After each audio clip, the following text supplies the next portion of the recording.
tu che grado sei arrivato di karate? Cioè che... Tenente.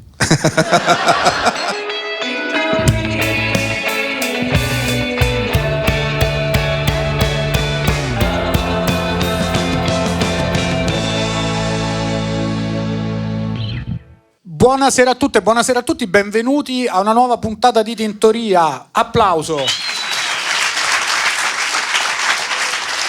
Vamos. Qui con me, ragazzo molto bello con la felpa che fa pandan con la birra, Stefano Rapone. Ciao. Come stai? Beh, non c'è male. Ho anche cambiato i pantaloni. No, è la prima volta che ti vedo con dei pantaloni di questo colore, ti donano moltissimo. Ce li ho perché tutti i pantaloni che ho sono bucati, ho scoperto, sono bucati a livello del cavallo. Oggi erano bucati. Perché il cavallo non sopporta la pressione inaudita. Esatto, non si riesce a contenere, esatto. È tipo tutto il tempo come vestiti di Kenshiro, ma solo il tuo cavallo. Esatto, solo quella parte lì. La parte poi dei testicoli, quindi sono quelli che sono pesano tantissimo. Rigorosamente quelli. Esatto. Fosse sì. il pene, sarebbero dei pantaloni comodissimi proprio. Certo. Perché scusate, quelli di oggi erano bucati. Ho detto, mi prendo quelli vecchi, però anche quelli vecchi erano bucati. Ma infatti è successo qualcosa, cioè nel senso, poi i pantaloni che c'hai oggi eravamo in treno insieme. Erano nuovi, cioè relativamente erano nuovi, eppure erano bucati. Quelli vecchi pure bucati e quelli vecchi ancora bucati, sempre allo stesso punto. Veramente? Sì. Questo è sospetto. Perché chi lo sa? Chissà come ti siedi, sicuro è qualcosa di...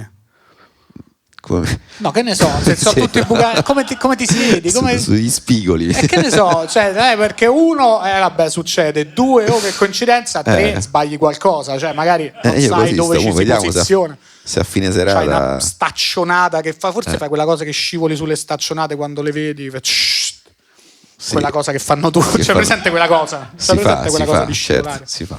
Vabbè, però oggi in questo, treno mi diceva, tra l'altro oggi in treno siamo stati redarguiti da una signora siamo tornati da Milano ed eravamo nell'area silenzio e stavamo preparando la puntata, abbiamo iniziato a parlare cosa chiediamo, è arrivata una signora a dirci rispettate l'area silenzio, però noi ci siamo chiesti non era ancora partito il treno, quindi l'area silenzio vale anche quando sei fermo in stazione. Questo è come al cinema, no? Cioè, non inizia. Puoi parlare.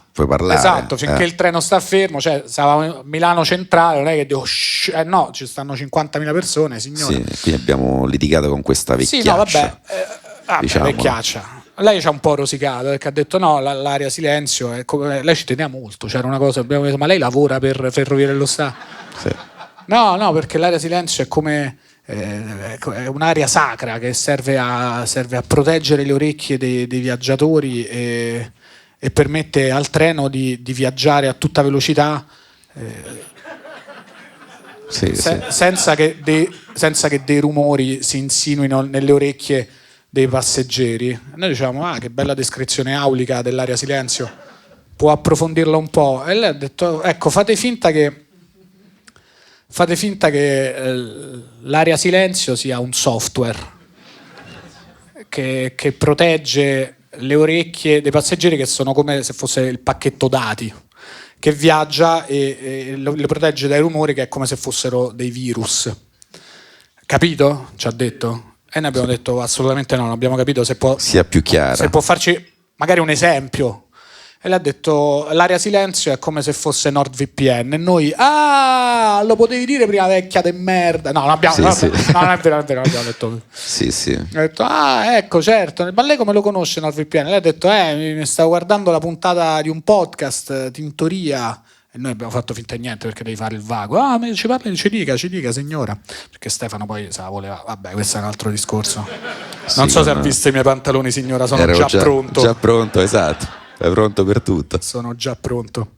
E ha detto no, mi stavo guardando la puntata di Tintoria con Gino Paoli perché dice la faceva innamorare quando era giovane e sotto nella descrizione ha visto il link nordvpn.com/Tintoria, ha detto madonna che sconto clamoroso, e quindi ecco ci ha parlato di questa cosa. È stata una bella conversazione, ci ha convinti, devo dire. Poi abbiamo chiesto scusa, effettivamente, anche se il tema era ancora fermo.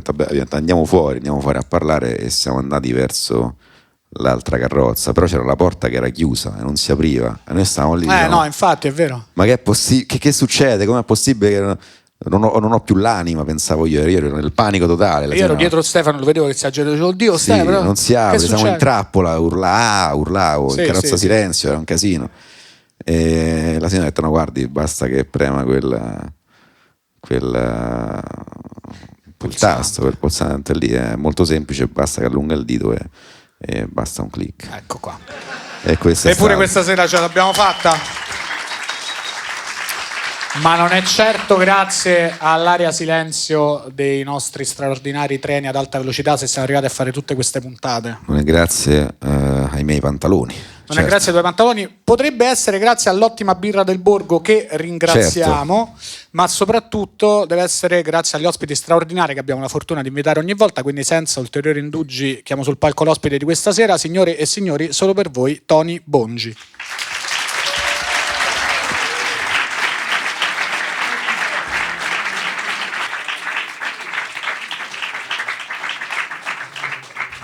Grazie di insistere. Buonasera, benvenuto a Tintoria. Ciao. Grazie, buonasera a voi. Grazie mille di essere qui. Sempre un piacere rivedervi, specialmente dopo l'intervento alla cataratta.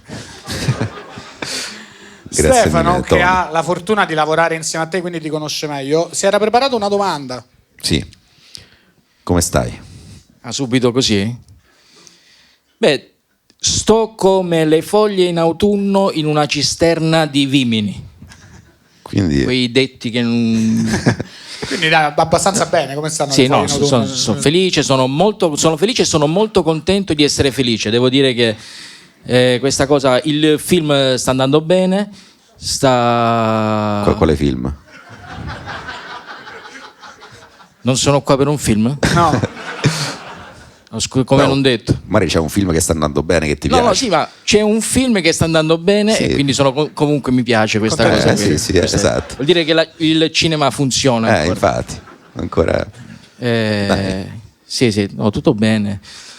Sono molto emozionato, è la prima volta per me che sono emozionato. È successa un'altra volta nel 93, scusa, ma è passato subito. Beh. Stefano, mi sa, si era preparato anche un'altra domanda? Sì. Che hai fatto oggi? Oggi l'ho trascorso questa giornata in viaggio, in treno. Tra l'altro, il treno che per non arrivare in ritardo è partito con un giorno d'anticipo. Lo fanno. Non so se avete sentito la notizia. Sì, lo fanno. Questa cosa meravigliosa. Ha senso. E questa cosa mi inorgoglisce perché mi fa pensare che i vertici di Trenitalia abbiano letto il mio libro, perché io lo scrivevo a pagina 107. Vado? Facciamo vedere. Il libro si chiama Nostradamus. Credevi di non farcela, per una volta hai avuto ragione. È un manuale di psicologia inversa. Che... Fallo vedere un attimo. Ecco, bello. Interamente scritto. Pagina 107, sono andato a verificare. È inquietante, tipo una puntata dei Simpson. Leggo io? Vuoi fare tu?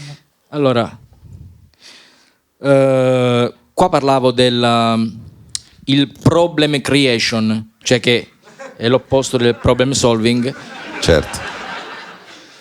E quindi facevo degli esempi. Allora, l'esempio 8 dice: il problema è i treni arrivano sempre in ritardo? Soluzione: farli partire con largo anticipo. Ho detto, cazzo, hanno letto il mio libro. Anche i vertici di Trenitalia. Però la cosa preoccupante, io spero che non abbiano letto, che non prendano tutto alla lettera, perché l'esempio prima diceva: in Italia ci sono poche nascite e molti anziani. Soluzione: o incrementiamo le nascite o uccidiamo gli anziani. Diciamo che vedremo, staremo a vedere. Vediamo nei prossimi mesi. Comunque il libro non è uscito da tanto, quindi ancora non sono riusciti a implementare tutte le... Esattamente. Però se vediamo un calo di anziani sappiamo che dobbiamo citofonare a Mondadori. Tu comunque non hai responsabilità. Io assolutamente non mi assumo questa colpa. Per carità di Dio, ci mancherebbe altro.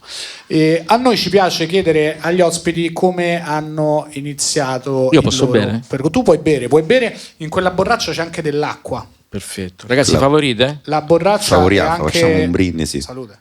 La borraccia è anche un regalo per te. La borraccia che nessuno vedrà mai perché è nascosta lì No, dietro. vabbè, la facciamo vedere che è uguale alla mia. Questa è Io borraccia quando square. lavoro non bevo mai, a meno che non si tratti di alcolici o superalcolici.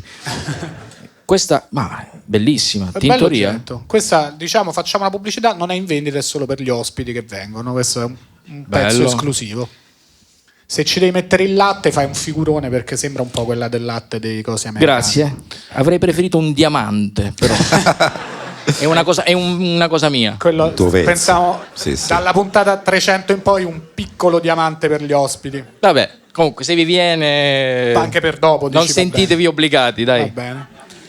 Ci piace chiedere agli ospiti come hanno iniziato, dove hanno mosso i loro primi passi che li hanno portati verso il mondo della comicità. Dove ti è venuto a te il prurito della comicità? Quando più che dove? Quando mi è venuto? Allora, inizialmente, un periodo esatto non riesco a identificarlo, però ricordo che ho sempre amato questa... scherzare però se devo inquadrare un periodo preciso credo sia gli anni del Maurizio Costanzo Show, quando vedevo sul palco che era uno dei primi talent, se vogliamo, si vedevano e vedevo appunto Fiorello, Dario Bandiera, Mammucari, Giobbe Covatta, che comunque stavano lì e si esibivano su quel palco, e quindi io pensavo ma come faranno a dire quelle cose? Le scriveranno, immagino. Beh sì, le scrivevano, e quindi niente, mi sono avvicinato a quel mondo, ma sapevo già che avrei voluto fare quella cosa lì. Anche a scuola mi mettevo, scrivevo delle robe assurde che magari facevano ridere e mi stupivo com'è che facessero ridere quelle robe lì, e quindi quello è il periodo, forse gli anni 96-95. E le cose che scrivevi a scuola le scrivevi per te o dicevo agli amici guardate che ho scritto?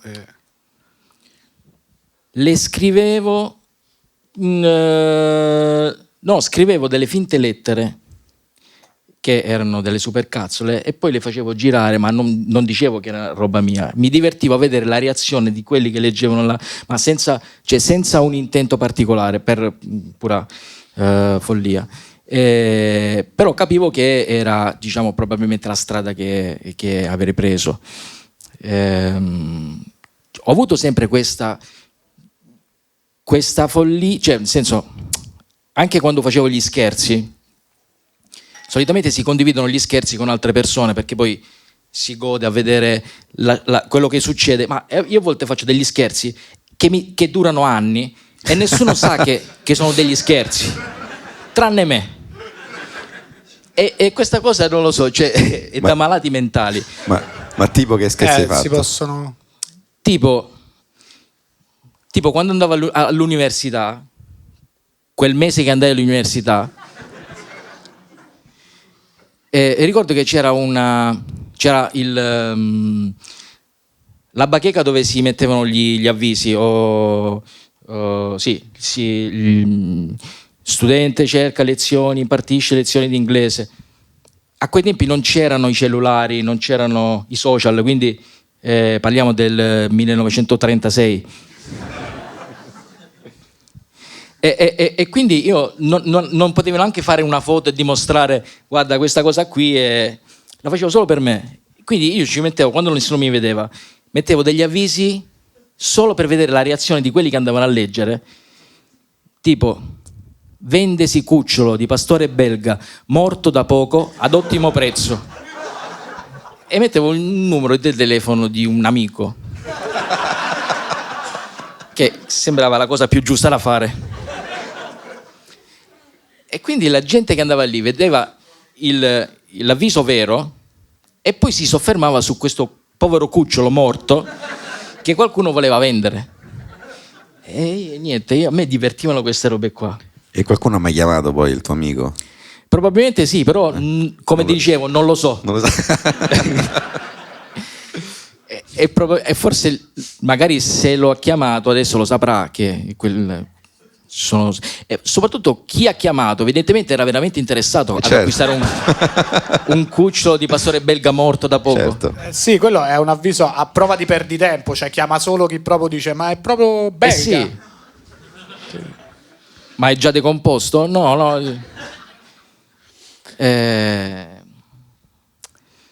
Stefano. No, quindi non volevo sapere, ce n'hai altri di questi scherzi fatti da solo oppure che vuoi svelare adesso scherzi al malcapitato? Sempre riguardo gli avvisi, questo non molto tempo fa, in una vecchia palestra in cui andavo c'era, questo è più un esperimento sociale secondo me, per vedere quanta gente legge gli avvisi, e c'erano tanti avvisi, cioè tipo la palestra resterà aperta fino la palestra chiuderà. Poi anche negli spogliatoi c'erano tante robe scritte che era un'enormità di avvisi. E c'era questo avviso vicino alla doccia che diceva, c'era la doccia che funzionava a gettoni, durava 3 minuti, quindi quando finiva l'acqua te ne andavi via. Solo che era rotto il dispositivo e quindi loro te lo dicevano. Il dispositivo, che già questo... Il dispositivo di blocco del tempo è fuori servizio, pertanto il minutaggio verrà aumentato. Stava lì, io vidi questa roba qui, feci una foto e l'ho stampata a casa con lo stesso font, con le stesse sottolineature, però cambiando quello che c'era scritto e scrivendo il dispositivo di blocco tempaggio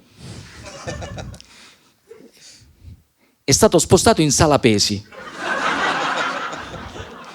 tra parentesi, a causa delle esalazioni. Pertanto la doccia sarà bigiornaliera. Cazzo significa? E io ho detto, vabbè, qualcuno lo noterà.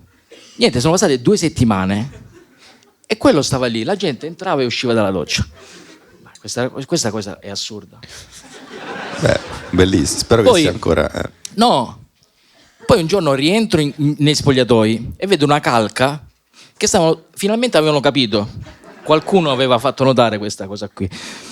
E c'era questo avviso che tutti quanti, tra il serio e il faceto, commentavano. Qualcuno dava anche delle soluzioni, diceva, vabbè, probabilmente c'è il pulsante nella sala, cioè non si capiva perché uno doveva andare in sala a spegnere la doccia e poi rientrare. E niente, poi chiamarono addirittura il proprietario per chiedere ulteriori delucidazioni. E lui scaricò la colpa sul ragazzo che aveva stampato il foglio, che poi non abbiamo più visto perché forse è stato licenziato, non lo so. Però dicendo, vabbè, questo sicuramente è una cazzata che ha fatto, sì, e lo strappò. E non sa che è roba mia, probabilmente. Pure qua, se questo ragazzo che è stato licenziato, chi potrebbe mai avere... Adesso sa che... Sì. Eri stato tu.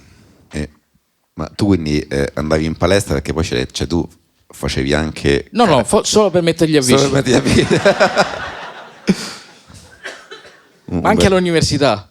Solo per mettere gli avvisi. E pensa che io all'università ero rettore di fisica. Sì, hai fatto tutto il percorso e poi per arrivare... Sì, certo. Per arrivare... No, poi in realtà il percorso vero e proprio è iniziato nei villaggi turistici. Ma di lì a poco, tra l'altro, poi capii che l'università forse non era il mio percorso ideale e appunto vedendo Maurizio Costanzo, tutti questi soggetti che comunque venivano fuori da villaggi che erano gli anni in cui i villaggi erano, c'era appunto Fiorello o Mammucari che davano, che ci incoraggiavano a fare quella roba lì, io dico, cacchio, figa, forse potrei intraprendere quel percorso magari passandolo ai villaggi. E quindi poi iniziai a frequentare un corso di animazione e poi di lì a poco approdai appunto in uno di questi villaggi che mi ha portato...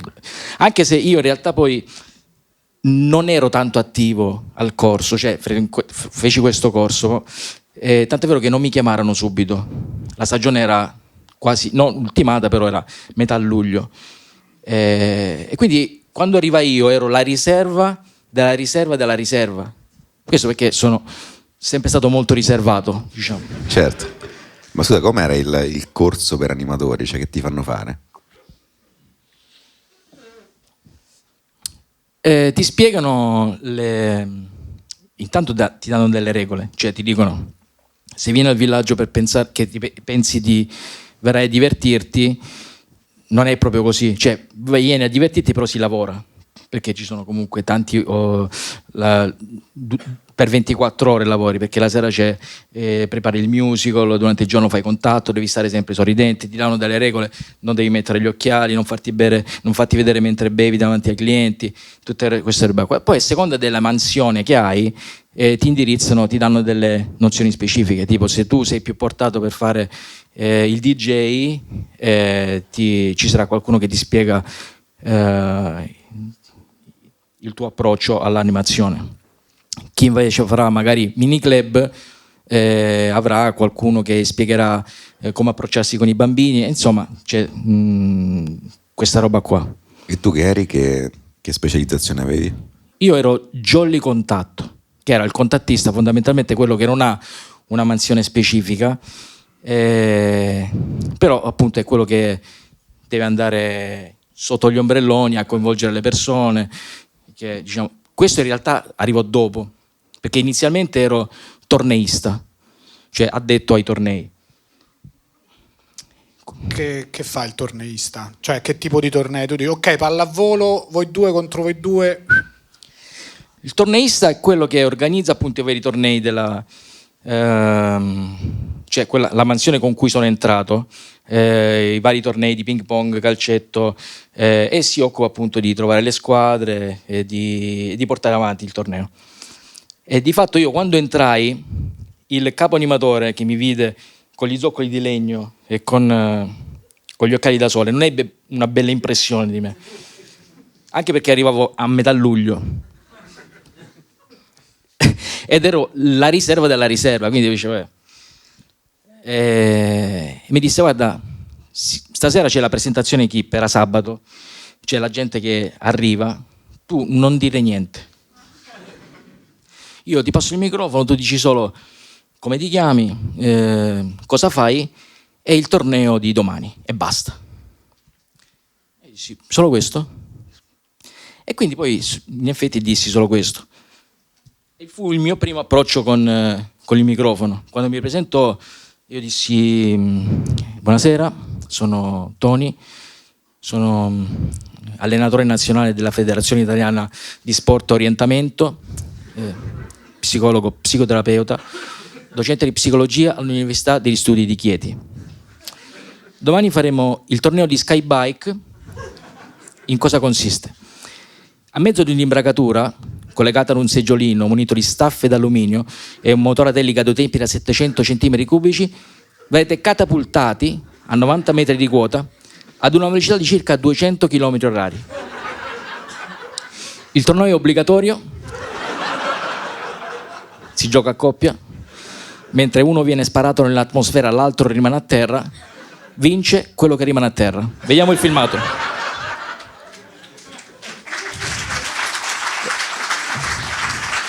E ovviamente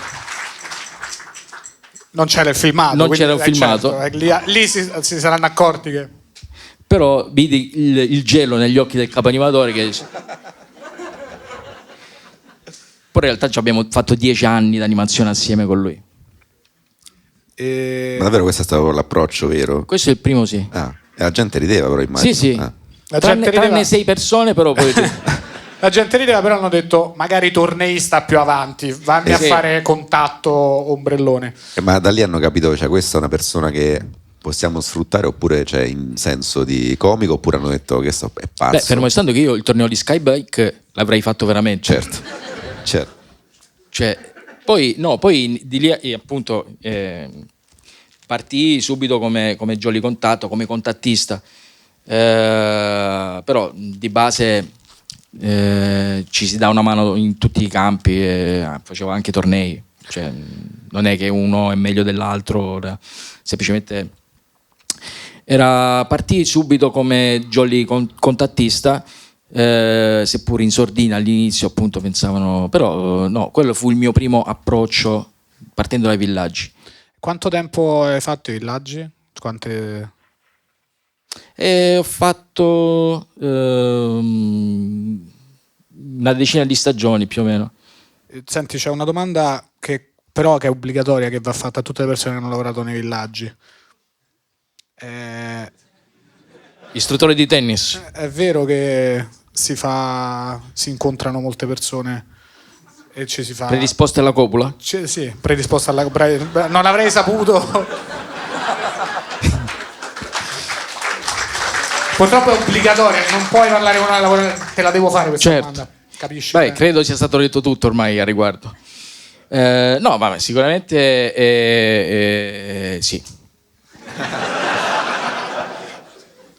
Trovavo un modo migliore per dirlo. No, vabbè, girano tantissime persone all'interno del villaggio, quindi ci sono molte probabilità di trovare persone predisposte alla copula. Certo, giusto. Una questione anche solo puramente estate, poi è estate, stanno tutti tranquilli. Ma poi, sì. Poi dici, dopo una giornata di skybike, ma sì, devi scaricare in qualche ragazzi. modo, ma certo. Ma a noi non ci interessa questa roba qua. No, infatti la cosa che mi interessa è invece momenti, perché io mi immagino che fare l'animatore nei villaggi sia anche bello, faticoso, però a tratti, non voglio dire umiliante, però devi sempre... cioè comunque sia devi sempre stare là a fare tipo allora siete pronti per il gioco aperitivo, che magari quel pomeriggio non te va di andare da una coppia dei tedeschi a dire esattamente. No, ma infatti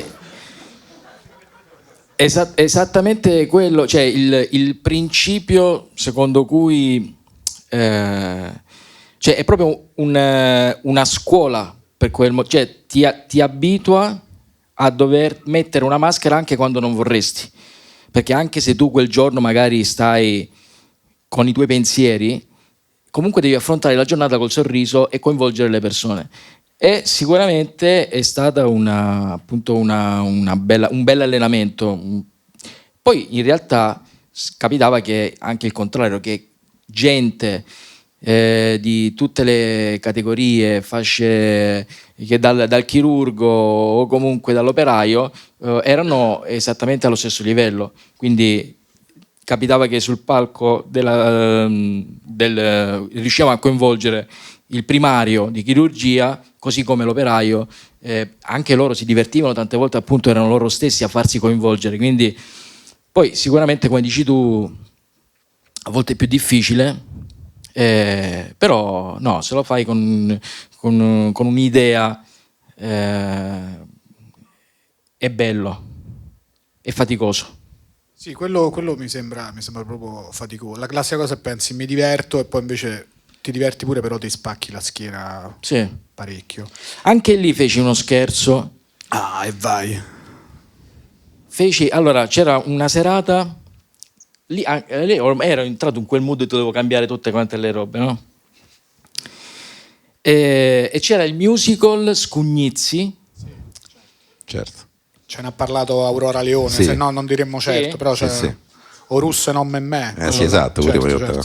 Esattamente. Che l'avevamo provato la sera prima forse.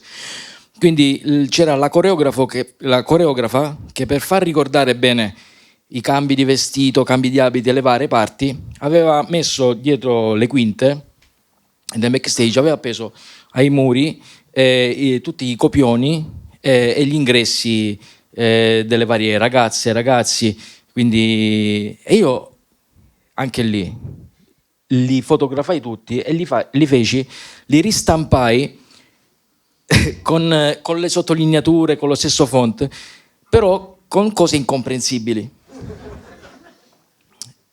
E vabbè, lì mi sgamò uno degli animatori mentre li mettevo, quindi lui ha goduto con me di questa roba qui. E ora in realtà è stato quello che mi ha fatto sgamare, perché poi avevano capito che ero stato io grazie alla sua fragorosa risata. E quindi che successe? Che presi dalla concitazione del momento, sì, il balletto, rientrano e la prima cosa che fanno è vanno a vedere cosa devo indossare adesso. E io ho sostituito tipo un musical ambientato negli anni 70. Francesco entra vestito da astronauta, le ragazze con abiti succinti, gonna davanti e dietro tutti quanti. Poi Francesco dice tu devi lasciarmi perdere, e delle robe che non erano quelle, ma era solo per far perdere tempo, perché tra l'altro loro dovevano uscire subito, ma erano là fermi a leggere, a capire ma succede veramente questa roba qui. E poi la coreografa: dai ragazze, che cazzo stai facendo? Ma qua dice scarpe aperte davanti e dietro tutti quanti, ma cosa? E lì capirono subito che era uno scherzo, perché c'era quell'altro deficiente che si era messo a ridere, e quindi improvvisarono, uscirono, fecero, e poi entrò e cambiò tutti, come ripristinò quelli vecchi. Ma era più il lavoro per fare questa roba qua che non perché poi alla fine mi hanno sgomato subito, però era proprio volevo dare fastidio. Molto bello. Ma e poi dopo il mi licenziarono. Dopo quello, esatto, dopo questa cosa non ci seppe più nulla poi. E poi come sei passato a fare poi il comico di professione, cioè da questo, cioè quanto è passato dall'animazione fin quando poi sei nato? Poi vabbè, sempre in quegli anni iniziai, anche spinto dagli stessi animatori, dagli amici, comunque dai, vai, appunto ai tempi si diceva vai a Costanzo, era già iniziato Zelig in realtà, vai, che non vai questo, non fai quello, ma in realtà io sapevo che potevo spingermi a fare qualcosa in più, e quindi feci, no, si sente così, stavo parlando. Sì, si sente. Iniziai a fare un po' di laboratori di cabaret, e poi di lì a poco feci anche qualche provino per accedere, anzi il primo provino che feci è il laboratorio Zelig di Rozzano, che era uno dei tanti laboratori che stavano in giro per l'Italia, e io scelsi di fare quello di Rozzano, che pur essendo il più distante da casa mia, perché io abito a Lecce, però in realtà era quello il cuore dello Zelig, quindi era comunque nelle immediate vicinanze. Poi comunque dissi vabbè, spostarsi per spostarsi, anziché andare a Napoli, almeno a Milano tenevo l'appoggio di mia sorella, che mi poteva dare appunto conforto. E niente, ai tempi erano i viaggi della speranza, mi spostavo solo col treni che per non arrivare in ritardo partivano con giorni d'anticipo. Sì, Lecce-Rozzano pre-alta velocità comunque era un bel viaggetto. Sono 1000 chilometri. Questi che anni erano questi più o meno? 2008. Era giovedì. E com'era il laboratorio di Zelig di Rozzano? Chi ci stava? C'era qualcuno che poi che in quel momento hai detto questo è bravo, questo è meno bravo, e qualcuno che poi effettivamente ha fatto? Sì, no, quel laboratorio in realtà c'erano tante persone. Allora io aspetta, chi c'era a Rozzano? C'erano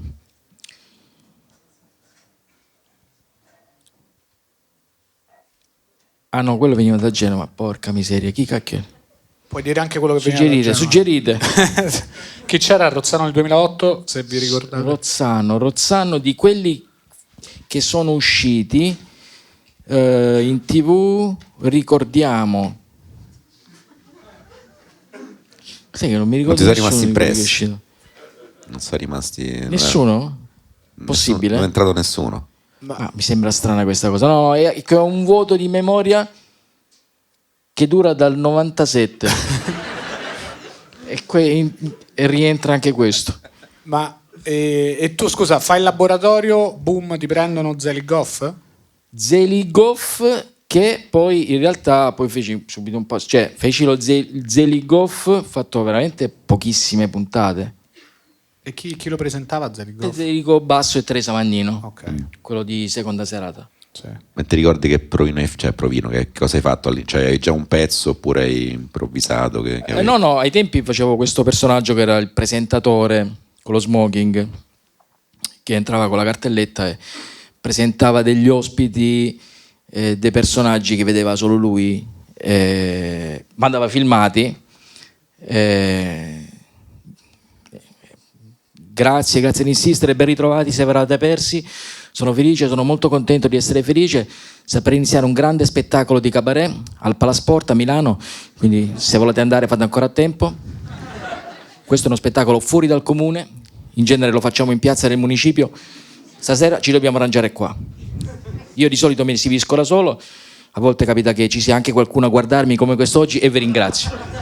Grazie, sono molto emozionato, è la prima volta per me che sono emozionato. Prima di iniziare vorrei chiudere in bellezza, senza perdere tempo alla fine, ringraziando tutti coloro che hanno collaborato con noi dietro le quinte, i costumisti, stilisti, sarti, Burnici, Facchetti, Bedin, Guarnieri, Rivera, Picchi, Pasta, Manzola, Zoccuso. Bene, chiudiamo. No, mi dicono che non c'è più tempo per chiudere? Ok, quindi aprirò un discorso e non so quando finirò di cominciare. È un discorso senza capo né coda, ma la parte centrale è molto interessante, quindi mi limiterò a dire solamente quella. Osserviamo il grafico. E andava avanti così per ore. Molto bello, molto bello. Grazie. Che erano tutte cose che avevi già testato però sul pubblico dei villaggi. Queste cose le avevi già testate sul pubblico dei villaggi? Sì, alcune sì, altre poi sono nate nei laboratori, fare i festival di cabaret. Anzi, prima di arrivare appunto a approdare a Zelig avevo fatto qualche festival in giro, Martina Franca, Grottammare. Come erano andati? Cioè, No, avevo dei piazzamenti, secondo me, e potevo andare meglio. E senti, e quindi dicevi Zelig Off, ti prendono però fai poche puntate, stai poco? Faccio poche puntate e poi passo a Comedy Central. Scusa, salutiamo gli amici di Comedy Central. Passo indietro, in realtà no, neanche in passo indietro, perché è stata una bellissima esperienza anche lì. Mi sono riapprocciato nuovamente con Omar Fantini che conduceva il programma, siamo divertiti molto. E poi la vetrina più importante in realtà arrivò nel 2015 con Italia's Got Talent. Di Italias ti volevamo chiedere parecchie cose, perché comunque tu fai Italias che già eri un po' dentro, cioè comunque già hai fatto Zelig Off, già hai fatto Comedy Central, quindi eri già un po' dentro, quindi perché decidi no, voglio fare Italias? Infatti non decido io. Vengo costretto, no, non vengo costretto.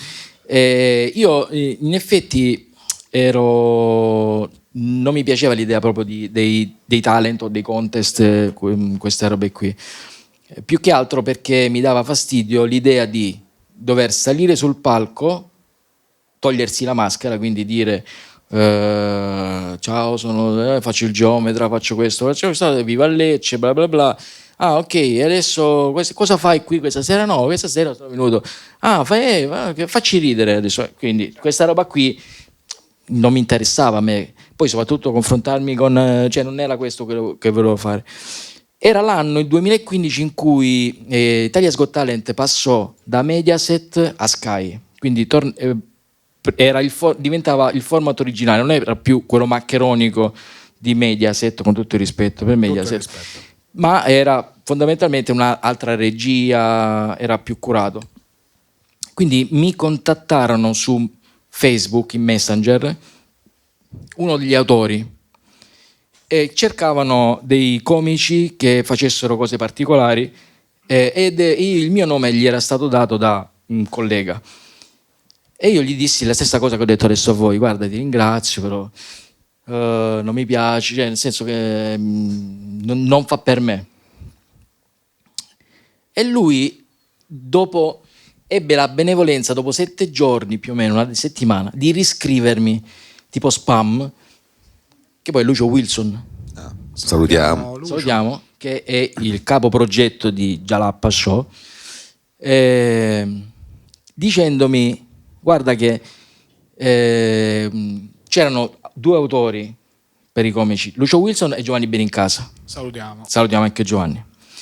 E disse: guarda, questa pensaci bene, perché Italia's Got Talent non è più quello di Mediaset ma passa Sky, sarà un format originale, poi ci sono dei giudici d'eccellenza, Bisoli, Tizzetto, Matano, Nina Zilli, eccetera. Ho messo tutte queste robe, la pulce nell'orecchio, ho detto: voglio vedere che questa è l'occasione della mia vita e la perdo così. Ho detto: vabbè, ci penso. E poi ho iniziato a capire, cioè, quello è il periodo in cui vivevo a Milano e nei laboratori stavo sperimentando un po' di robe nuove. Poi nei laboratori si provano delle robe, magari a volte rimangono accantonate e poi vengono ripescate al momento opportuno. E io dissi: vabbè, il problema principale è quello di dover salire sul palco e dire i cazzi miei, che non voglio. Ne dico altri. Mi invento un personaggio che non sono. E quindi un problema risolto. Poi mi ricordai che avevo fatto a Melzo un laboratorio che si chiama Area 51 con Giancarlo Barbara. Una sera provai questa roba qui, dissi: Giancarlo, ma c'è la possibilità di avere un proiettore? Ho detto: perché? Perché ho fatto un video dove ci sono delle finte ombre, faccio un montaggio e poi tu mi presenti come fossi uno che fa le ombre cinesi. Sì, facciamola questa roba qui. Quindi feci la prova con questo laboratorio e di fatto andò bene, ma non benissimo, per degli errori non miei, ma del tecnico audio, perché quello era un video montato con la colonna sonora e queste finte ombre, che le prime sono reali e poi vanno a scemare, accompagnato da un audio. Solo che in realtà, mentre io spiegavo al pubblico quello che avrebbero visto, le ombre alle mie spalle erano già partite. Quindi la dinamica era questa: io andai a Italia's Got Talent dicendo che avevo girato il mondo con il mio spettacolo, sono un artista poliedrico, ho sviluppato una tecnica tutta mia, molto particolare, che è di forte impatto visivo. E Bisio mi disse: ma quanto hai lavorato per fare questa roba? Ho detto: una decina d'anni. Ho detto: me coglioni. Ho detto: facci vedere, ok. E quindi partì la musica, che era di Einaudi, e io mi misi in postazione tra il pubblico e lo schermo e iniziai a muovere le mani in sync con il video. E loro erano convinti che quelle fossero ombre che facevo io, ma in realtà era un video. Quindi c'era un proiettore che mandava prima il cervo, io facevo così e usciva il cervo, bellissimo, un'aquila, poi c'era un coniglio e poi un'aquila che inseguiva un coniglio. Cioè, è una cosa. E lì diceva: vabbè, quindi le prime verosimili li vedevi tutti così. Beh, e poi all'aquila insegue il coniglio e dice: no, vabbè. Tranne la di Tizietto, che suo malgrado è stata l'unica che si è presa la shitstorm perché non aveva capito. Dice: ma ha fatto anche la coda al coniglio. E Matano diceva: no, vabbè, è un video. Ma come in video? Poi ho capito, perché chiaramente quando faccio la diapositiva di Chuck Norris si capisce che ho una comitiva di persone alla fine. E questo, diciamo che quella è stata una vetrina importante, perché diciamo che non avevo dato tanta importanza a quella roba lì, cioè sono andato veramente a cazzeggio, però poi mi sono ritrovato con una visibilità enorme grazie a quella roba lì. Quanto sei arrivato? Cioè, sei arrivato arriva in finale, in finale, poi c'era la volta successiva che, seguendo la falsa riga della volta precedente, continuai a millantare dei talenti che non avevo. Quindi la prima volta era ombre cinesi, la seconda dissi che suonavo sui bicchieri di cristallo. E lì pure c'erano dei bicchieri di cristallo, però in realtà non li suonavo mai, perché mentre stavo per suonarli facevo una prepensa, dice scusate, mi dimenticavo, e quindi dicevo delle robe. E poi si capiva che no, vabbè, questo non li suonerà mai i bicchieri, finché non arrivai finalmente a suonare i bicchieri anche lì era in playback, perché quando davo il via c'era il DJ che faceva partire la base e c'era suonava benissimo, e in effetti lì Bisio ebbe un'incertezza e disse a Nina Zilli: no, sta suonando lui. E la Zilli fa: ma va. E poi in effetti quando iniziai a screcciarci sopra si capiva certo. Anche lì era un bluff, e feci Martin Garrix con Animals. Era impossibile farla con i bicchieri. Ma che poi tu hai già preventivato di fare più numeri, oppure hai solamente preparato alcune cose e poi sei trovato lì in corsa a dover cambiare? No, quello era un pezzo preparato meno di 24 ore, perché ero arrivato con un'altra idea, che io, come non avevo parlato durante la prima performance, non l'avrei fatto neanche nella seconda, e quindi avevo fatto un mix, avevo premeditato di fare un mix di talenti, cioè erano sincronizzati, che in realtà in prova poi lì non andò come avrei voluto, perché vedevo che il ritmo non era proprio serrato, cioè tipo iniziavo a suonare sui bicchieri, poi mi spostavo a fare, fingevo di sapere che ci sono quei pittori che dipingono sui quadri, però al contrario, poi giri il quadro ed esce un capolavoro, no? E io lì facevo, l'unica premessa che facevo era: io dipingerò sul quadro, faccio un dipinto, però dipingo al contrario, quindi faccio e poi vi svelerò dopo. Facevo un dipinto e poi giravo il quadro però di dietro, e c'era un quadro già fatto, chiaramente. Cioè, grazie al cazzo, così sono bravo di tutti. Vabbè, però io tutto questo tempo non ce l'ho, dicevo, però me lo sono preparato prima a casa, però se per voi non va bene. E c'era questo mixato con questo dei bicchieri, e poi facevano anche un'altra roba. Però poi Giovanni mi sa che mi disse: no, sfruttiamo questa cosa qua, che mettici qualcosa di parlato, manteniamo solo una cosa, e quindi disse: no, vabbè, a 24 ore dalla semifinale non mi posso mettere a lavorare sul pezzo, che poi in realtà fu la scelta vincente. Però anch'io lì ero convinto, cioè preparo tutto prima, arriverò lì già pronto, invece no, è sempre tutto work in progress.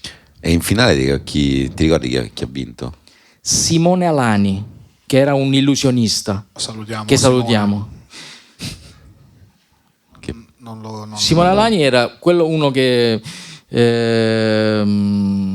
con delle sfere faceva delle robe, bravo, molto bravo. Poi che anno era? 2015. Voglio vedere chi ci stava, magari c'è qualcuno che conosciamo. C'era Cischi, che era un contorsionista, quello napoletano, non lo conosci? No. Sei rimasto amico con questi? Sì. No, non ci sono mai stati liti, però non mi sento con loro, cioè non mi sento di accusarli di nulla. Certo. Penso, noi nel 2015 cominciavamo a fare i primi passi, e invece sì? tu già eri sì. Beh, io ho fatto un passo importante nel 2015. 2015 voi facciamo Natural Born Comedians su Comedy Central. Finale, chi c'era? Che poi comunque Simone Al-Ani, manipolatore dinamico. Simone Al-Ani. Staccato? E così dice Wikipedia. Namico è la località in cui vive. Certo. Lui è proprio dinamico. Sì. Poi c'era al secondo posto Straduri Killa, che erano dei bambini freestyler, sì, bravissimi. Questi fuori classe. Al terzo posto Shark and Groove, un duo di rapper. Sì. E poi il quarto ti segna Tony Bongi, comico. Al quinto posto Gaggi Yatarov, atleta flagman. Sì, faceva calisthenics. Mazza. Poi Scuba Libre, un altro rapper. Bel nome, Scuba Libre. Poi c'erano i Nerd Force Crew, dei ballerini. Force.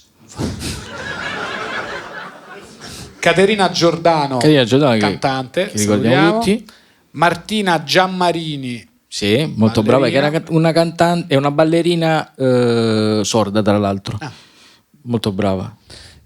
Francesco Ferrara in arte Cischi, ballerino contorsionista. Poi c'erano i Camillas, cantanti comici. I Camillas? Sì. Ma Camillas i Camillas? Camillas che fecero la colonna sonora di Colorado nel 2016, quando c'ero io. Uno dei due purtroppo... Sì, uno dei due non c'è più.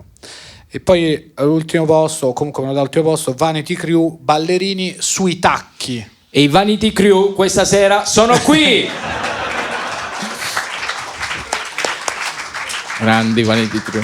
E poi mettono un comico insieme agli illusionisti. Cioè infatti quello è stranissimo fare Italias, perché comunque la comicità già è una cosa che funziona solo in certi casi. Poi in uno studio televisivo che ci stanno i giudici, poi il pubblico dietro, in mezzo alle telecamere, prima ci stanno i ballerini sui tacchi e poi arrivi te non sai ballare sui tacchi. No, immagino. Però ci posso provare. No, certo. Posso dire, non sembra manco così, vabbè. Con tutto il rispetto. Avrei dovuto fare le ombre cinesi sui tacchi. Questa è una cosa che non mi ha fatto nessuno. E quindi dopo Got Talent hai fatto Colorado subito? Poi ho fatto 4 anni di carcere. Che sarebbe Colorado? Sarebbe un anno equivalente di 4 anni di carcere. E intanto chiedo, ti dai un'altra birra? Sì, volentieri, grazie. Posso avere 2 birre del borgo? Poi feci Quelli che è il calcio con Luca e Paolo, che tra l'altro Luca e Paolo conducevano Colorado, l'edizione che feci io, e poi li ritrovai a condurre quelli. Quindi hai fatto prima Colorado, poi Quelli che. Esatto, sì. Ok. Scusa. No. E Colorado come è andata quell'esperienza di Colorado? No, è una bella esperienza, sicuramente una quasi massacrante, perché comunque c'erano anche lì delle tante ore di lavoro però mi sono divertito molto, c'era una bella squadra di tanti comici che ho ritrovato anche dopo, prima c'era Ornano, se non sbaglio, pure lì. No, lui stava a Zelig. E Colorado erano gli anni in cui Colorado faceva di piombo. Numeri, faceva i numeroni, o erano già gli anni in cui era un po' in calo? Cioè... Secondo me erano gli anni in cui già credo stesse, secondo me, una fase calante. Cioè non hai visto un impatto sulla tua carriera, no. Che dici cazzo ho fatto Colorado? No, ma infatti io ho avuto più l'impatto più grosso l'ho avuto proprio nel 2015 con Italia's Got Talent. Ho fatto quelle 3 comparsate, semifinale, audizioni, semifinale e la finale, che non le 10 puntate di Colorado o le 5 stagioni di Quelli che è il calcio.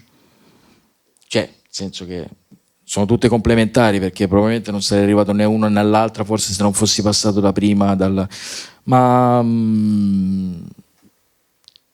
no, non è stato tanto impattante. E chi c'era con te a Colorado in quegli anni? C'erano comici con cui, che finalmente un contenitore di tutti i comici, non c'era nessuno che ballava sui tacchi. Tutti quelli che avevamo detto di Rozzano, che abbiamo detto prima. Sempre loro. Poi dopo Jalapas, subito dopo, no, poi c'è stato Colorado, Quelli che, c'è stato la fine anche di Quelli che. Poi c'è stato un paio d'anni di pandemie. Certo. No, un anno. No, c'è stato, allora, Quelli che è il calcio abbiamo fatto dal 2017 fino al 2021, ma era già piena pandemia, cioè noi lo facevamo senza partite e senza pubblico, cioè praticamente era un varietà in cui eravamo solo noi. Quelli che senza partite, strano, mi sento di dire. No, che poi alla fine era diventato solo... Sì, ma infatti era così, perché non ci sono più le partite alle 15 e quindi certo. Sì, ma di base era già, comunque si era evoluto nel tempo, perché ormai i diritti televisivi delle partite sono stati acquisiti da altri, cioè da Sky, Netflix, quando c'era Fazio i treni partivano in orario. Adesso invece partono in anticipo. Molto in anticipo. Esatto. No, quando c'era Fazio c'era il Toto 13, c'era la schedina, quindi tutte le partite si giocavano di domenica e il programma del calcio era Quelli che è il calcio. Invece poi adesso noi seguivamo solo l'anticipo e il posticipo, 2 partite e poi il resto diventava altro, varietà, parlavamo di tennis, parlavamo di tutt'altro. Poi è arrivata la pandemia e neanche di quello parlavamo.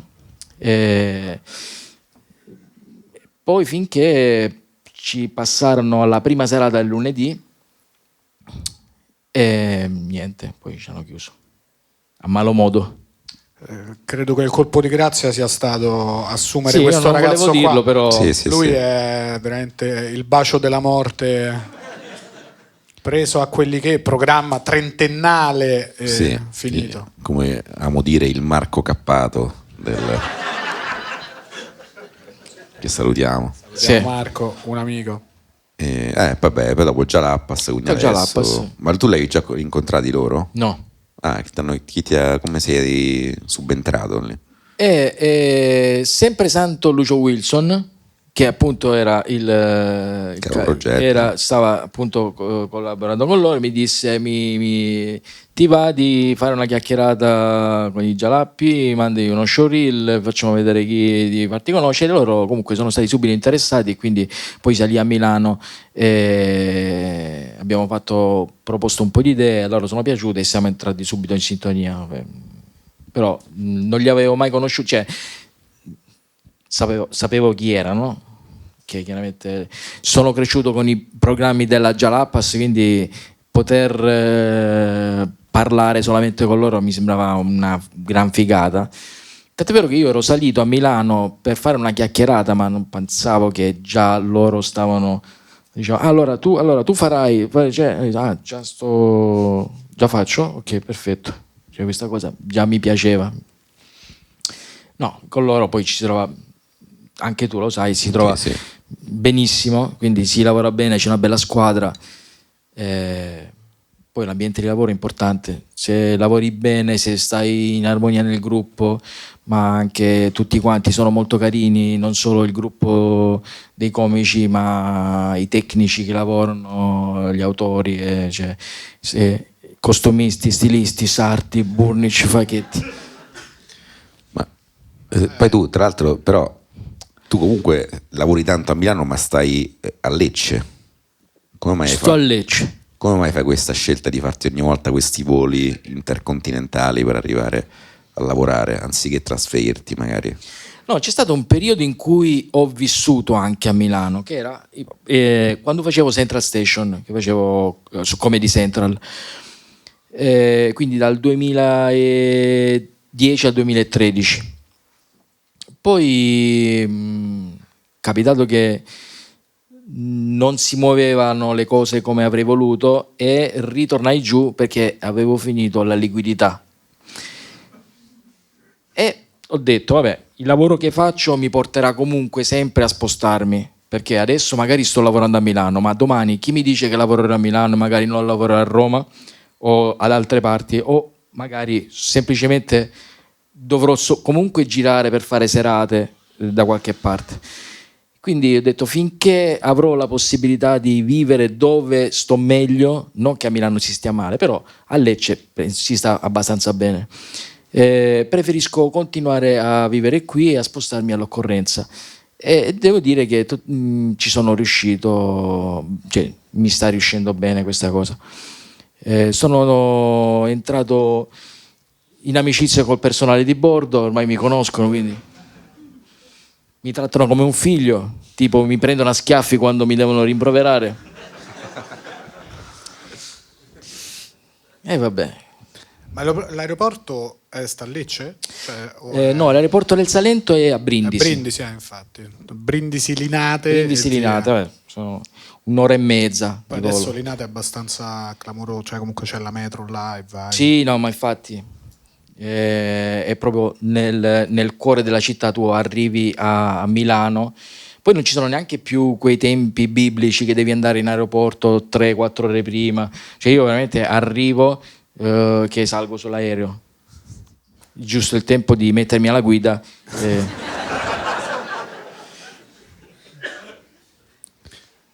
Puoi andare tu. E c'è una rubrica che non posso fare quasi mai. Ragazzi, Questo è già il primo che spacca del bicchiere, Ecco. Ancora. Va. È sempre lo stesso. È lui bicchiere. che si è alzato. No, il bicchiere è sempre lo stesso. C'è una rubrica che non posso fare quasi mai, ma quando la posso fare la faccio, cioè quando l'ospite non ha i capelli, e quindi chiedo un po' la storia della tua calvizie. Io non ho capelli? Ero convinto di averli, veramente. La storia della mia calvizia è stata una lunga agonia, perché ho perso un capello all'anno per 47 anni. Avevo pochissimi 47 capelli avevo. Quindi già partivo da una buona base di partenza. E poi il resto è storia. No, i capelli definitivamente li ho persi forse nel 2008. Nel 2008 perché avevo voglia di perderli. E sai che faccio? Ma sì. Ma tra l'altro adesso mi trovo bene. Ho detto, se dovessero ricrescermi, io farò una cura contro la ricrescita. Prendo delle pastiglie per evitare che crescano, non lo so, ma esisteranno. No, io la prima chiazzetta d'alopecia la ebbi alle scuole elementari, che sentivo, mi ricordo che facevo la quinta elementare, e un mio compagno mi stava sfottendo perché diceva delle robe che io non capivo. Diceva, vabbè, adesso lo dico in dialetto leccese come diceva lui, Bongi, t'ha rasato? Cioè, ti sei rasato? E io dico, no, mi sono rasato. E lui diede qua dietro una cosa che io non vedevo chiaramente, una chiazzetta che era uscita all'improvviso. Poi arrivai a casa e mia madre anche la notò, e lei mi disse, Bongi, t'ha rasato? No. Non disse così, però forse lo pensò.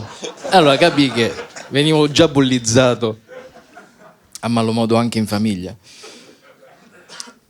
E poi vabbè, questo decorso fu abbastanza traumatico, perché anche la tenera età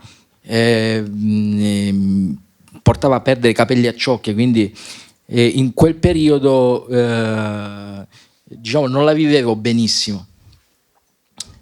Poi fino all'altro ieri mi sono ripreso, ho detto, sai che c'è? Ma forse, ma sì, ma... No, poi mi sono ricresciuti in realtà, perché poi feci una cura, tutte le varie cose, mi sono cresciuti dopo un po' di anni, dopo feci tutte le scuole medie senza capelli, che indossavo un cappellino tra l'altro. Sì, perché comunque quella è un'età in cui è presto per non avere i capelli di solito, perché sì. le persone ce le hanno. Sì, poi ci sono ovviamente i ragazzi, i bambini infami, certo, che tu non hai i capelli, poi ti metti il cappello, hai un brutto cappello. Comunque c'è sempre qualcosa che non va. E poi mi ricrebbero nuovamente in terza media.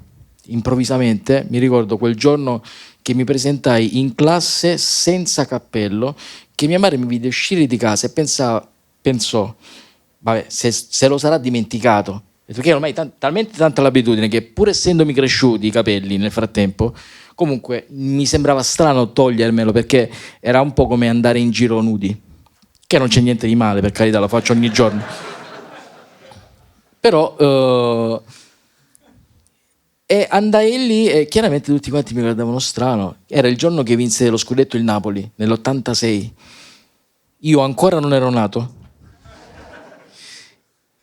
Poi mi sono ricaduti il giorno dopo, cioè niente, no, mi sono ricaduti dopo, nel 2008.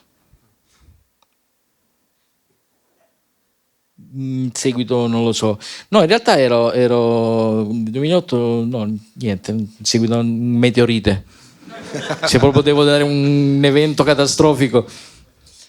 E c'ho anche una domanda. No, ma in realtà lì quando vidi già che qualcosa non andava, lo anticipai. Quella volta dissi no, vabbè, tutta la trafila della cosa, delle ciocche che mi cadono, e quindi li tagliai e andai, ed era La prima volta che li tagliai a zero, salì a fare un laboratorio a Roma al Teatro dei Satiri, che era il Satiri Lab, si chiamava, zona Campo dei Fiori, mi sa.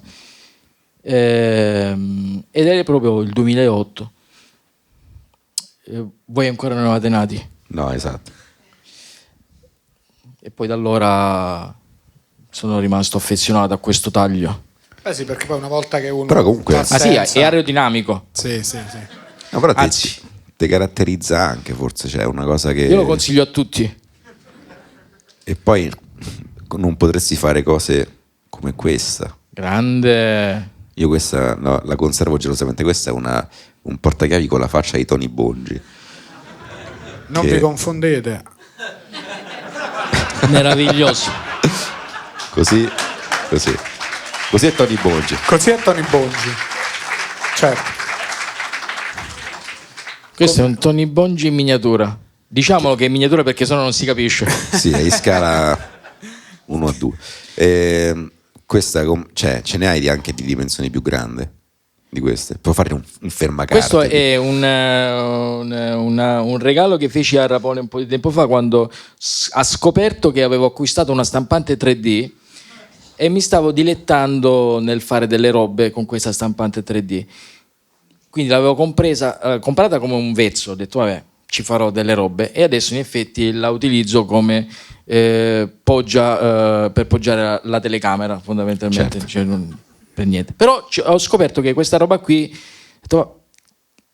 è la prima cosa che ho fatto, il mio volto, perché era semplicissimo da fare in realtà, usando l'iPhone che ha il riconoscimento facciale. Mi sono fatto una scansione del volto con l'iPhone e ho mandato in stampa e mi è uscita quindi l'ho fatto in scala 1:1, in scala 10:1.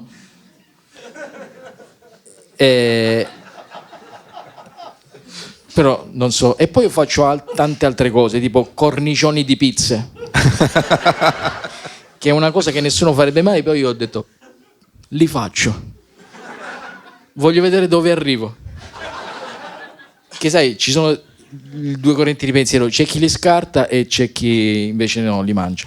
Certo. Io realizzo dei cornicioni di pizza con la stampa 3D e li regalo a chi li scarta. Così, colpo di scena. Però è bello avercela anche più grande, anche appunto come fermacarte, come ciondolo. In realtà la versione iniziale era proprio bella grossa, era piena. E poi ho detto, vabbè, da qui può nascere un mondo. Non è nato nulla. Perché poi avevo in mente di dedicarmici un po' di più, cioè di creare, perché comunque c'è tutto un mondo là dietro, ho scoperto. C'è dietro il mondo delle stampanti 3D, specialmente quelle in resina, ma non solo in resina, ci sono degli archivi online che sono disponibili a tutti, dove se tu cerchi tipo dei pupazzetti particolari, loro ce li hanno già, il progetto tu li stampi, poi magari vabbè, i colori, fai quello che vuoi, però sarebbe bello creare qualcosa di originale da te, no? Quindi l'obiettivo mio era quello di prendere un software, crearmi delle robe, però ho trovato un'utilità anche con questi oggettini qui, perché per esempio ci sono delle cose che sono fuori produzione da tantissimo tempo. Ricordo c'era la madre di un mio amico che aveva questo fornelletto elettrico che era molto datato e che si era affezionato a questo fornelletto, e però gli mancava proprio la valvola di accensione, e quindi andammo io e Roberto da un tecnico a cercare se poteva sistemarla, per capire se poteva sistemarla. Lui ci ha riso in faccia dicendo, ma questo tiene gli anni di Cristo, cioè, non cambialo, cioè ti viene, a parte che sono dei pezzi che sono introvabili. E io dissi, vabbè, mi dai il codice, posso fare una ricerca, magari lo trovo sul database, e l'ho trovato. Ho detto, no, vabbè, ho stampato questa roba qui. E in effetti ho accontentato la madre del mio amico e ho scoperto appunto che può essere utilizzata anche in un altro modo, oltre che fare oggetti con la mia faccia.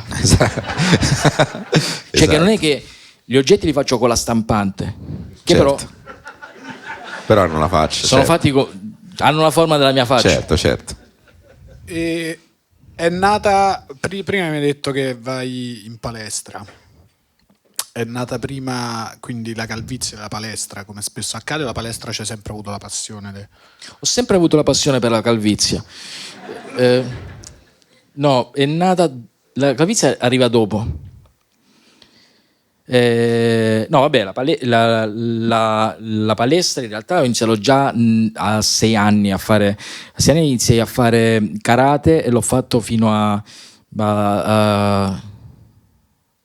20 anni. 20 anni. Fino a 20 anni era giovedì.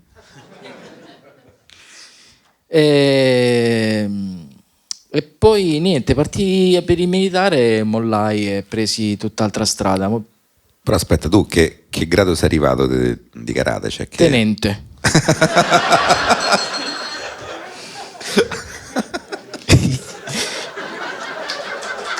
Bello.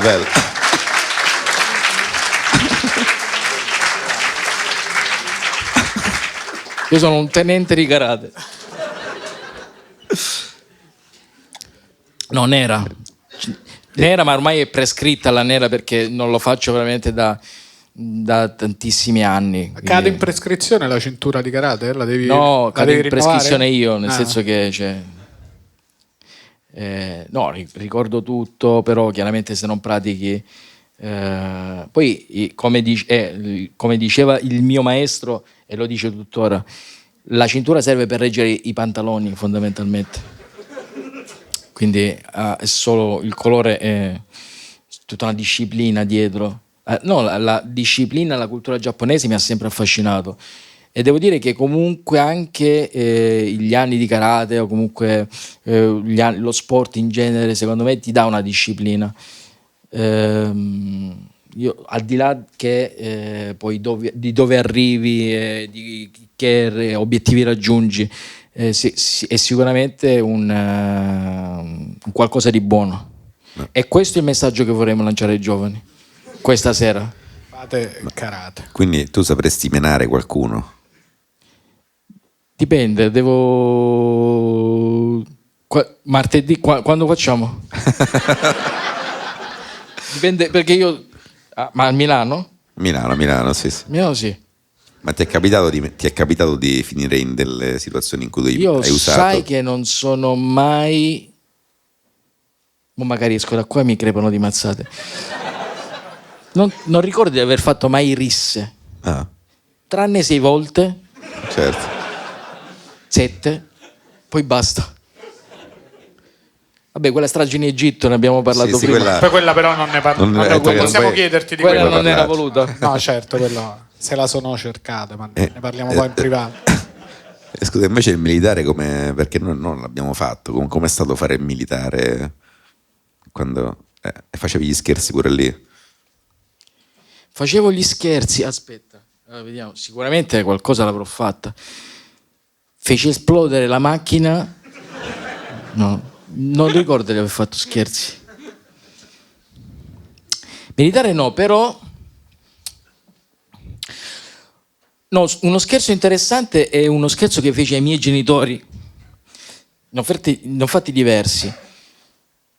Però tipo un giorno ero adolescente e andai a letto dicendo: ma se mettessi uno strato di sale nella zuccheriera? Pensai che fosse, cioè, una cosa carina. E lo feci. E misi uno strato tipo di 1 centimetro di sale nella zuccheriera.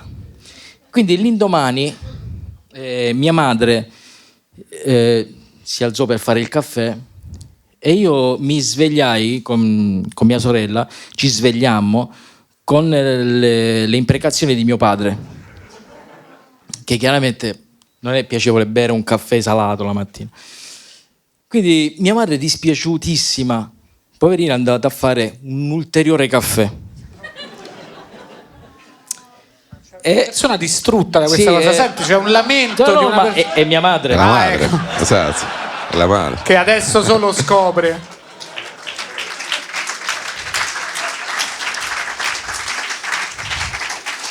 Andò a fare un ulteriore caffè e lo fece nuovamente salato. E io lì, in effetti, stavo ancora a letto e dissi, ma forse ho esagerato questa... Cioè, mi sentivo un po'... Cioè, anche perché poi, se mi sgamano, ok, ma altrimenti non lo dico che ho fatto lo scherzo. E quindi sarebbe andato lì, non lo so, nel dimenticato. Quindi, che succede? Mia madre dice, vabbè, qualcosa c'è che non va. E assaggia, probabilmente, nella zuccheriera e si palesa in camera mia con la zuccheriera in mano dicendomi: ma tu hai messo del sale nello zucchero? Io. Vabbè, poco.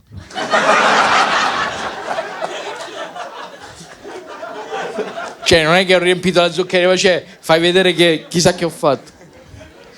E quindi, vabbè, si scoprì l'arcano e finì così. Poi un altro scherzo invece che feci sempre ai miei, era un periodo in cui arrivavano continui inviti di matrimonio, di cresime. Premetto che i miei sono io vivo a Lecce, sono nato a Lecce con mia sorella, siamo cresciuti a Lecce, però i miei sono della provincia di Potenza, sono di Marsico Nuovo, un paesino della Val d'Agri, quindi ho tutta la parentela lì, tranne uno che sta qui in terza fila. Lo salutiamo. E di conseguenza, quando arrivava qualche cerimonia, qualche evento, arrivavano delle invito, vabbè, come tutti quanti. E c'era quel periodo che arrivavano degli inviti da parenti lontani. Ma questo e vedevi la discussione tra i miei che era: ma aspetta, questo chi è? Ah sì, questo no, vabbè, ma non ci siamo quel periodo, vabbè, digli, faccia fare il telegramma, digli grazie. Quindi andò avanti per un po' di tempo. Si interruppe finché non ripresi io. E quindi prendevo, mi attrezzai con dei cartoncini e stampai proprio degli inviti di matrimonio con nomi verosimili di persone che potevano essere tranquillamente di parenti però non esistevano. Lucia Aulicino e Sassano hanno il piacere di invitarvi al matrimonio il giorno questo. Quindi l'obiettivo di questi scherzi era semplicemente, in realtà anche mia sorella era consapevole di questa roba qui, vedere le discussioni a tavola per capire chi fossero questi. E quindi vedevi, tornavo a casa di mio padre da lavoro, è arrivato un invito lì, forse deve essere qualche tuo cugino, faceva mia madre. Dice, ma io questo non lo conosco. Non lo conosce. Vabbè, questo deve essere questo è il fratello di... Iniziavano a dare delle robe. No, ma quello non ha fratelli. E andava avanti così per ore. Ma la cosa più difficile era riuscire a non ridere. Cioè, sapendo che io continuavo a mangiare e anche mia sorella era consapevole di questa roba, e quindi cercavamo di non ridere. Per un po' di tempo ci abbiamo fatto, cioè io ho continuato a mandare inviti, perché poi questa dice vabbè, mo rispondiamo, tanto c'è il numero. Inizia a mandare anche altri inviti, tipo cresime di parenti. Poi l'epilogo fu quando mandai: siamo lieti di invitarvi al funerale. Gente che era lieta di invitare e lì chiaramente era palesemente un qualcosa che non andava. E poi lì chiaramente mi sgamarono subito, dopo un po'. Ma quindi sono abituati al fatto che tu ogni tanto fai degli scherzi anche a loro, cioè se l'aspettano? Ma ora da un po' di tempo che sì, però era perché li facevo a distanza di tempo. Però sì, se l'aspettavano, quando c'era qualcosa che non andava, venivano a chiedere a me se ne sapessi qualcosa, e il più delle volte ne sapessi qualcosa. C'è una rubrica all'interno del podcast per cui chiedo all'ospite che rapporto ha, se ce l'ha, con la marijuana. Io giusto buongiorno, buonasera, niente. No, io sono più diciamo che non è il mio campionato, io sono più un amante del buon bere, ma anche del cattivo bere. Cioè, nel senso che vino, birra, non necessariamente in quest'ordine. Però sì, questa superalcolici dipende. Solo per stretta necessità o per futili motivi. Non trovo altre motivazioni per bere superalcolici. Quindi vabbè, con la marijuana proprio occasionalmente. Se proprio necessario, se guarda, devi farlo. Certo, se ti mettono con le spalle al muro. Guarda, o tu o un altro. Dice vabbè, io. Va bene. C'è anche un'altra rubrica all'interno di questo podcast che si chiama Cacare in discoteca. Per cui chiediamo all'ospite se ha un aneddoto di una volta in cui è dovuto andare in bagno nel momento peggiore, nel luogo peggiore. Quale luogo peggiore della discoteca per pensare, ti prego Dio, non qui, non adesso, e invece proprio lì, proprio in quel momento. Hai un aneddoto di questo tipo che riguarda te o qualcun altro che ti va di condividere? Non deve essere per forza una discoteca. Però una chiesa. Chiesa va benissimo. Cagare in chiesa? Chiesa va benissimo. No?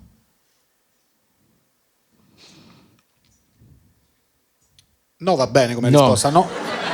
Non serve, non vogliamo che storie fabbricate, devono venire dal cuore. Quindi se non ti vengono dal cuore. Non ricordo episodi di cagamenti in discoteca.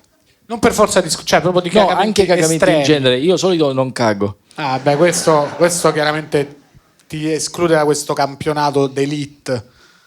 Ci è capitato una volta, ma non ero io. Niente, no, va bene. Anche pisciare va bene? Anche pisciare in discoteca. Pisciare in discoteca va bene. Una volta ho pisciato in discoteca. Quello accade. Accade. Senti, quindi scusa, entro un po' nel torbido. Ti piace bere, però poi stai bene. No, ma in realtà cerco di non esagerare, anche se in passato, diciamo, non è che ho esagerato.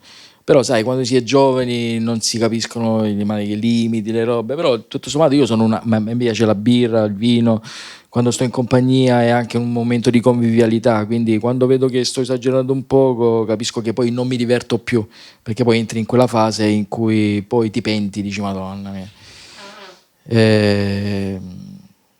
Come quella volta che tu facesti quella roba. Sì. Ma mi sa che non la vuole raccontare nel podcast. La sappiamo solo noi che sappiamo. In Egitto anche io. E poi strano perché comunque io ho iniziato, cioè io prima il vino, birra neanche li bevevo, cioè ho iniziato ad apprezzarli solo intorno agli 11 anni. 11-12 anni massimo tenevo, cioè assurdo. Ora sono un esperto di vini. Cioè, io riesco a riconoscere oltre 300 tipi di vino guardando semplicemente l'etichetta. E non sbaglio, E vuoi fare l'ultima rubrica, quella sì, che non fai spesso? Sì, no, quella me la sono... Qual è il tuo... Questa non la facciamo sempre, è una domanda molto difficile. Qual è il tuo dittatore estero preferito? Allora faccio una premessa, non stiamo qua a dire che i dittatori bla bla bla, però sono tutti bravi, questo hai già capito, non c'è un dittatore che è meglio degli altri. Esatto, ai nostri, come dire, vuoi più bene a quale figlio, voglio bene a tutti in qual modo. Se dovessi sceglierne uno, però estero. Perché sennò sarebbe troppo facile. Dittatore estero preferito? Vivente o morente? Come vuoi tu. Come vuoi. Allora, c'è un dittatore che è noto a molti non solo per i crimini efferati, queste robe qui, che vabbè, ma anche per aver scritto dei capolavori pazzeschi. C'è compositore musicale, John Lennon. Secondo me lui meriterebbe di più. Meriterebbe più riconoscimento. Grande John Lennon, io farei un grandissimo applauso a John Lennon. Come capita spesso ai dittatori, è stato ucciso poi lui. A malo modo, tra l'altro, a sua insaputa è stato ucciso. Che lui ne avrebbe fatto volentieri a meno. Certo. Beh, un'ottima risposta. È una bellissima risposta a John Lennon, e forse su John Lennon vi chiedo un altro applauso per Tony Boni. Grazie.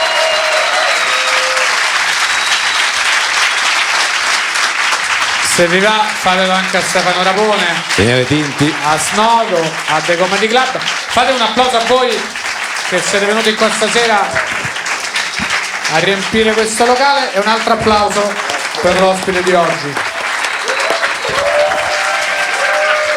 ciao. Grazie. Ciao a tutte, ciao a tutti, ci vediamo alla prossima puntata. Ciao. Ciao.